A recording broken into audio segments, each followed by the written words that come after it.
Sud FM. Bonjour coach. Bonjour Mike. Moi j'avais deux questions à vous poser. La première, quelles sont les dernières nouvelles concernant Sadio Mané? La deuxième, que représente cette Coupe du Monde pour vous? Je vous remercie. Vous passez le micro à Desmarem Ndiaye, se prépare. Desmarem, vous passez à l'écran. Oui. Il est un peu difficile de répondre si on ne s'écoute pas. Essayons de nous écouter un petit peu. Ça fait, je pense que les questions, il y aura plus de questions et j'aurai le temps vraiment de pouvoir répondre à toutes vos questions. Mais de grâce, essayons de nous écouter un petit peu. La première question, Malik, c'est que représente cette Coupe du Monde? Les nouvelles de Sadio Mané, on est en train de le suivre. On a envoyé, comme vous le savez, depuis hier ou avant-hier, le médecin de la Fédération sénégalaise de football.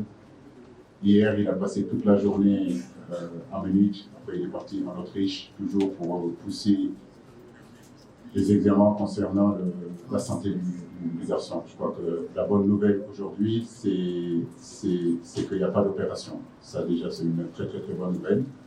Après, comme je vous l'ai dit, on s'est donné la possibilité de se retrouver en réalité la semaine prochaine. Et ça va coïncider que la blessure de Sadio va toucher une semaine, peut-être 10 jours. Et à partir de là, on fera notre IRM de contrôle pour voir l'évolution de cette blessure-là. J'ai préféré le garder dans le groupe parce que c'est des situations qu'on a déjà connues avec vraiment avec Ismaël Assar à la CAN. On a su bien le gérer. Sadio est un joueur à part dans notre effectif. Donc il est important de continuer à suivre sa blessure en espérant, en tout cas d'ici 2 semaines ou 3 semaines, il y aura une évolution. Mais nous sommes vraiment optimistes. Et comme je vous l'ai dit, au niveau de la réglementation, j'ai le temps de faire un changement. Donc ça veut dire que juste avant notre premier match, il y a une possibilité de changer. Mais en tout cas, on se donnera tous les moyens nécessaires pour pouvoir justement récupérer Sadio Mané. La deuxième question, c'est à quoi ressemble cette Coupe du Monde? Qu'est-ce que cette Coupe du Monde représente? Mais regardez la salle, vous voyez que je n'ai pas besoin de répondre. Donc je pense que vous connaissez déjà la réponse. Aujourd'hui, nous avons travaillé très dur pendant des années pour amener cette équipe-là à ce niveau. Au départ, quand je venais d'arriver, il y avait une dizaine de journalistes. Aujourd'hui, ça me fait plaisir de voir que tous les journalistes du pays, du continent, du monde entier sont là. Ça, c'est un travail qu'on a mis en place. Donc, c'est une Coupe du Monde qui est très important, malgré, c'est vrai, les difficultés que nous vivons avec les blessures, les difficultés que nous vivons avec les absences. Je crois que notre rêve, ça a toujours été d'amener l'équipe de football sénégalais, l'équipe nationale du Sénégal à ce niveau-là. Et nous y sommes, donc cette Coupe du Monde-là. Malgré les difficultés, nous y allons aussi avec beaucoup d'ambition, beaucoup d'humilité et surtout, comme je l'ai dit, essayer en tout cas de faire le maximum match après match pour justement atteindre les objectifs qui sont fixés, c'est-à-dire pourquoi pas gagner la Coupe. Merci. Desmarem Ndiaye. Bonjour coach. Bonjour tout le monde. Ma question est de savoir comment, si toutefois Sadio Mané se... Vous m'entendez? Ouais, éloigne le micro parce que ça... Si toutefois Sadio Mané serait forfait, on ne le souhaite pas, comment comptez-vous organiser l'attaque sénégalaise? Écoutez, perdre Sadio Mané, ce n'est pas quelque chose de mince pour un entraîneur, pour l'équipe. Je dirais même pour le football africain. Aujourd'hui, on n'a pas envie d'y penser, mais forcément, on est obligé d'anticiper au cas où Sadio Mané serait absent. Mais pour l'instant, comme je vous l'ai dit, on a encore le temps devant nous. Je n'ai pas envie de parler d'absence de Sadio Mané, même si au fond de ma tête, j'essaie de m'y préparer. Nous nous donnerons les moyens, en tout cas, de pouvoir récupérer Sadio. Effectivement, on a encore une dizaine de jours devant nous qui nous permettra de voir est-ce que l'évolution de cette blessure continue à se cicatriser ou effectivement il faut changer de joueur. Mais pour l'instant, il n'est pas question de changer quoi que ce soit. On regarde les 26 jours qui sont là. Nous verrons au fur et à mesure des jours et des semaines. Merci. Fatima Silla. Bonjour tout le monde. Bonjour coach. Ma question c'est par rapport à votre personne. C'est votre troisième Coupe du Monde. Vous l'avez joué en tant que joueur, vous l'avez fait en tant que joueur. Là, vous êtes en tant que coach pour la deuxième fois. Qu'est-ce que ça représente personnellement pour vous? Qu'est-ce que ça vous fait? Merci Fatima, une fierté parce que tout petit, j'ai toujours rêvé de jouer une Coupe du Monde et gagner une Coupe du Monde. À l'époque, je ne connaissais pas beaucoup la Coupe d'Afrique. Comme tout garçon aujourd'hui du Sénégal issu aujourd'hui de ce pays-là, la première chose que vous entendez les garçons, c'est j'ai envie d'être international, j'ai envie d'aller à la Coupe du Monde, j'ai envie de gagner la Coupe du Monde. Donc je suis très fier de ce parcours-là, étant capitaine de l'équipe nationale en 2002, ayant la chance aujourd'hui d'amener cette équipe-là 2 fois à la Coupe du Monde, c'est une vraie fierté. Mais cela ne pouvait pas se faire aussi avec le staff, les joueurs, tous les gens qui sont à côté, la fédération qui m'a donné la possibilité de pouvoir faire mon travail.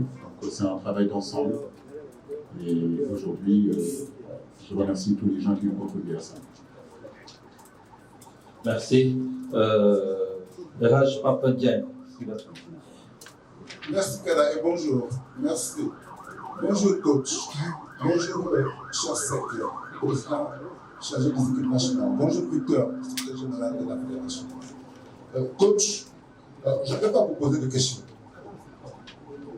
Vous avez répondu presque à toutes les questions qui vous seront posées dans cette salle, puisque c'est la 3e participation du Sénégal à la Coupe du Monde. Mais plutôt les encouragements et les accompagnements pour avoir atteint les objectifs continentaux, nous vous souhaitons une bonne participation en vue d'atteindre nos ambitions mondiales. Je vous remercie. Merci beaucoup. Ça me fait chaud au cœur. Nous espérons être dignes justement des espoirs que vous posez sur nous. Et avec vos prières, Inch'Allah, on sera capable d'aller encore plus loin. Merci beaucoup. Merci. Tierno Diallo, Atlantique. Bonjour coach, bonjour M. Gaba, bonjour président Siasek, bonjour M. Victor, bonjour coach. Ce n'est pas une question, mais c'est une information que je tiens à vous rappeler. Que les Pays-Bas dont nous jouons aujourd'hui notre premier match est une équipe spécialiste du 3-5-2. Ils ont joué au moins 15 matchs, ils n'ont pas eu de défaite, ils ont eu 12 victoires et 3 matchs. J'aimerais savoir où en êtes-vous pour pouvoir contrer ce système de jeu qui fait le bonheur des Hollandais. Vous rappelez, les Hollandais ont 75% de possession de balle avec ce système-là. Êtes-vous prêts maintenant à réaliser le but le plus cher des Sénégalais, c'est de battre la Hollande avec une contradiction de leur système? La deuxième chose, c'est que je vous félicite et vous rappelle que vous êtes champion d'Afrique.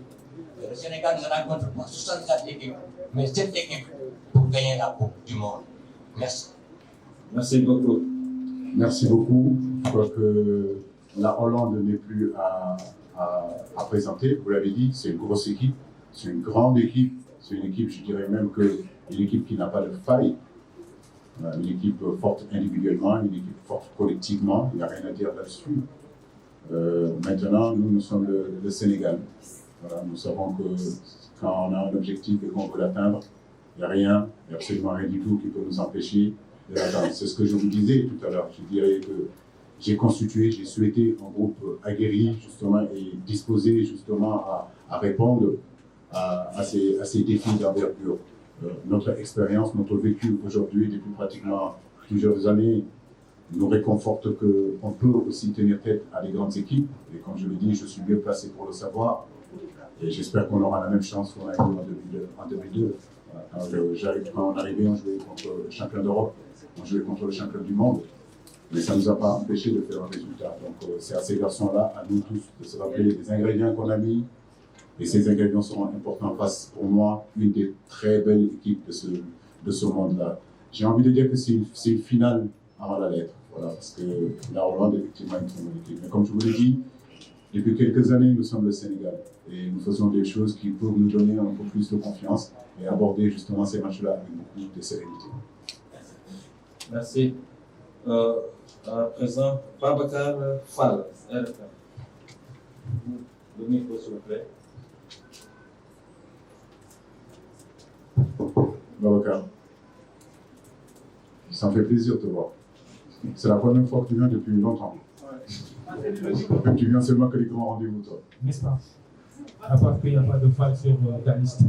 Alors, la première question, c'est finalement pour Saliou 6, le meilleur latéral gauche de la dernière date, qui nous passe dans votre liste. Deuxième question, votre contrat, les termes vous satisfont. Est-ce que, entre-temps, vous avez eu d'autres propositions de club ou de sélection? Merci. Merci, Babacar. Oui, Saliou 6. Depuis 7 ans que je suis là, j'ai des décisions douloureuses, des décisions difficiles que je dois prendre. Le cas de Saliou en fait partie. Mais vous savez, aujourd'hui, l'équipe nationale du Sénégal aussi a atteint un certain niveau qui fait que nous devons être très attentifs sur les critères de non-sélection. Aujourd'hui, il est difficile de sélectionner un joueur qui n'a pas de club. Je sais que sa situation est difficile, mais depuis le départ, en fait, on est avec lui. Je n'ai aucun doute qu'il reviendra dans cette sélection-là quand sa situation se réglera. Mais il est très important aujourd'hui d'envoyer un signal fort à tous les autres joueurs aussi sénégalais que pour venir dans cette équipe nationale-là, il y a quand même des critères à remplir. Et ces critères-là, en réalité, en premier, c'est d'abord avoir un club. Et ça, c'est pour le respect justement et le professionnalisme, le respect que nous avons pour Saliou et surtout le respect que nous avons pour l'institution qu'est la Fédération sénégalaise de football, qu'un joueur qui n'a pas de club ne peut être sélectionné nulle part dans cette institution. Voilà. Maintenant, la deuxième question, c'est le contrat. Je pense que ma nature, elle n'est pas sur un contrat signé, mais c'est surtout sur la parole donnée et le coup de main qu'on se donne. Et je crois que c'est ça qui est important. Je crois qu'en contrat, vous avez des bons avocats, vous essayez de trouver toujours, vous pouvez toujours trouver des problèmes dans ce contrat-là. Mais je crois que la parole donnée et la main serrée, je crois que c'est surtout ça qui est important. Et j'ai senti vraiment les gens qui m'ont fait signer ce contrat-là, j'ai senti leur parole, j'ai senti aussi leur droiture et leur honnêteté.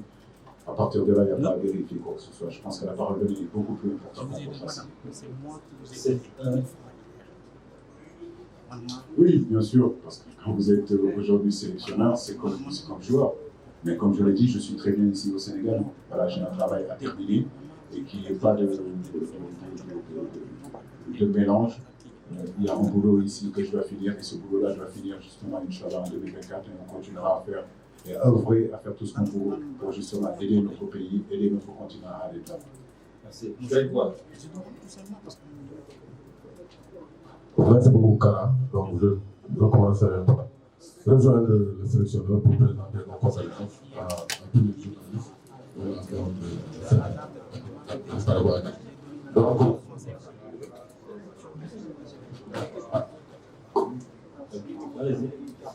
voilà, je ne vais pas m'entrer sur la liste, mais tout le monde parle des Pays-Bas. Mais rappelons-nous en 2018, on a parti la couronne qui est. Grégoire, va te micro. Va le micro. Base de football, quoi. Voilà, ça.